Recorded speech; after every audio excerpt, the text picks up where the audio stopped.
Imogen and Roari the Dragon, A Big Adventure. Brought to you by Kaytui Productions.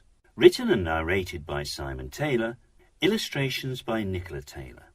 Animation by Peter James. Copyright Simon Taylor and Nicola Taylor. Imogen and Roari the Dragon. Imogen sat behind her dad's shed.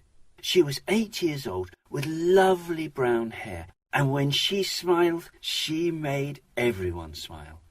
Today she was sad. Her mummy was poorly and resting inside.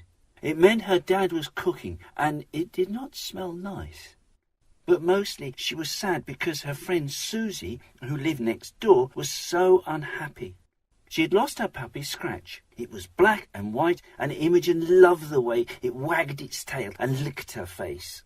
But it had got out of Susie's garden today.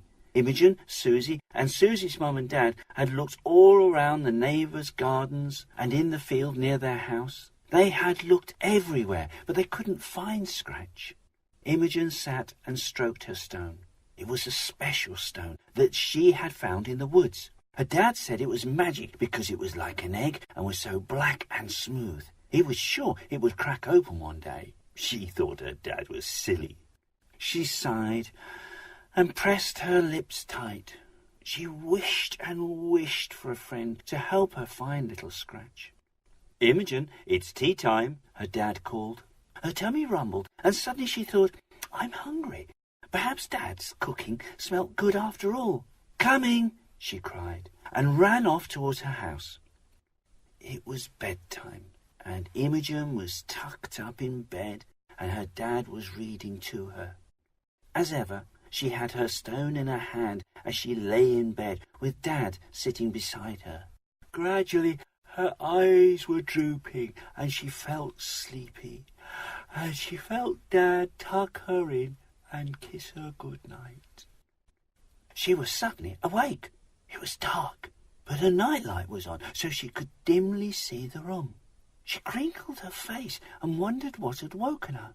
She pressed her stone to her lips, and she hoped Susie and Scratch were safe at home together now. In the next second, she felt the stone in her hand crack and split into two parts. She looked up. There was a bang like a firework and a bright flash, and in front of her was a dragon, taller and wider than Imogen. In fact, it was as tall as the room. She sat up with her eyes wide and her mouth wide open. But for some reason, she wasn't a bit afraid. It had orange eyes that seemed to smile at her, a longish nose which was a bit stumpy at the end, and one long tooth at the front of its mouth. It was covered with big green scales all the way to its long tail, except for its tummy. Its leathery wings were crimson and folded all the way along its sides.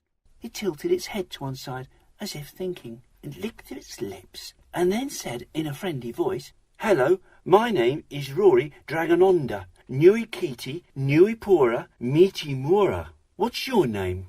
The dragon snuffled and grinned, and as it spoke, curls of blue smoke came out of the sides of its mouth. "My name is Imogen," she said, but she didn't know why, but she put her hand to her mouth and giggled. You have a very long name. I don't think I can say all that." She suddenly smiled and exclaimed, "Can I call you Roari?" And she giggled again. The dragon snuffled its laugh back, and more smoke came out. "Yeah, that's funny. I like that name. Yes, you, but only you, can call me Roari." Imogen knew she liked the dragon. She frowned, leaned forward on her bed, and asked, "So, are you a boy or a girl dragon?" Roari stood up proud and bumped its head on the ceiling. "I'm a boy dragon, of course," he said gruffly, as he rubbed his head better with his claw. She giggled again, and that made Roari laugh too. She had a sudden thought that it was probably late, and so she said, "Shouldn't you be at home with your mum and dad? I live a long way away, and we sleep at different times." Imogen then said, "So why have you come?" Roari leaned towards her, and in a dragon whisper said, "I'm here because of a stone. There must be a stone nearby. It called me." "You mean my stone?" she said, with her eyes big with surprise, and held out her hand. She gasped. The stone had split into 2 equal pieces. Roari swished his tail in excitement and just missed hitting a bookcase. Yes, that's right. You see, it's magic. It's a calling stone. If someone has the stone and looks after it and then wishes a wish to help a friend, not themselves, it calls a dragon like me to help. Then Roari frowned and whispered, I've never been called before. And when I told Mum, she said I shouldn't stay out too long this time. The dragon swished its tail and then said quickly, Did you make a wish to help someone? Imogen was so excited. She clapped her hands to her mouth and gave a big gasp. I did. I wanted to find Scratch, my friend's dog. The dragon let out a big smoky laugh. That's it then. That's why I'm here. Then Roari's eyes opened wide. Huh. Shall we go and find Scratch? Oh, yes, but how can you get out of my room? You're so big. The dragon grinned. That's easy. If I hold my breath, I can go as small as you. He took a deep breath, and Imogen gasped as he started to get smaller and smaller, until he was nearly as small as she was.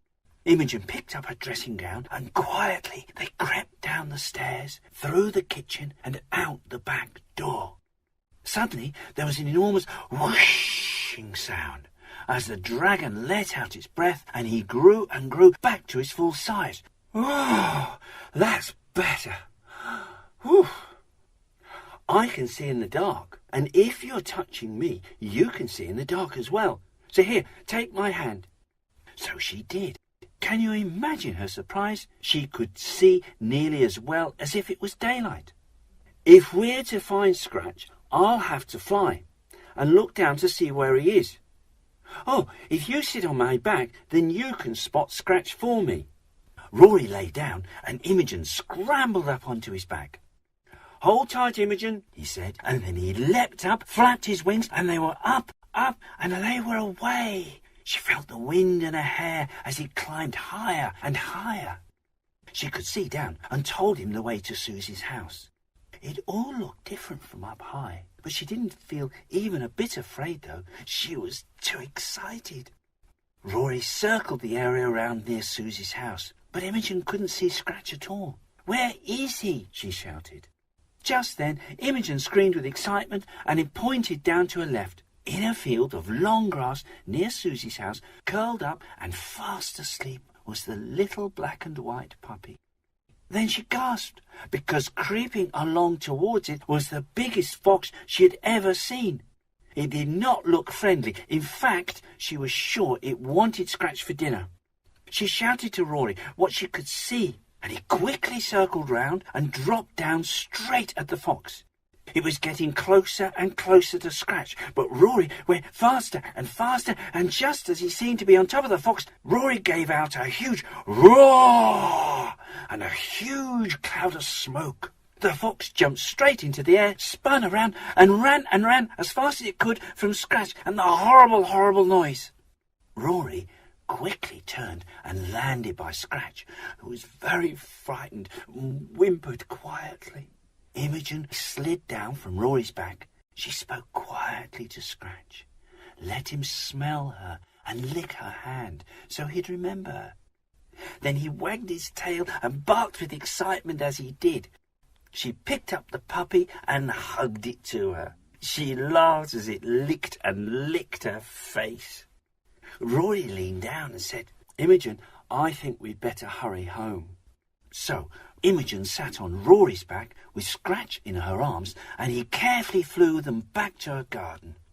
When they got there, and after Imogen climbed down, she said, Will I see you again, Roari? Mum said that if you keep one half of the stone and I keep the other, if you ever need help, just whisper my name, think of me, and I'll come and find you, he replied. So she took out the 2 halves of the stone that were in her dressing gown pocket. She gave Roari one and carefully put the other back in her pocket. Then she hugged him and said, Good night, Roari. At that very moment, she heard a lovely, rich and warm voice that reminded her of her own mum.